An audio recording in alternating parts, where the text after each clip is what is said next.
একটা ছেলে এবং মেয়ে, তাদের প্রেমের মুহূর্ত, এবং একটা লোক তাদের দিকে তাকিয়ে আছে। লোকটা তাদের দেখে ডিসকমফোর্ট ফিল করে আর সেখান থেকে চলে যায়। কিন্তু কেন? পরের দিন আবার সেম ঘটনা ঘটে। লোকটা এসে আবার ঘুমাচ্ছে।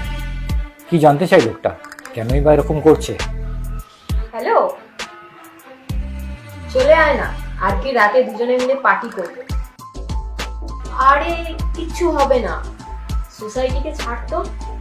আমার লাইফ, আমার যা খুশি তাই করব, আমি কারোর পরোয়া করি।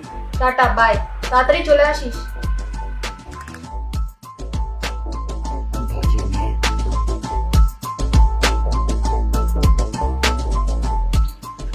নমস্কার আঙ্কেল, বাড়িতে একটু গোলাপ জামুন বানিয়েছিলাম, তাই ভাবলাম আপনার জন্য নিয়ে আসি।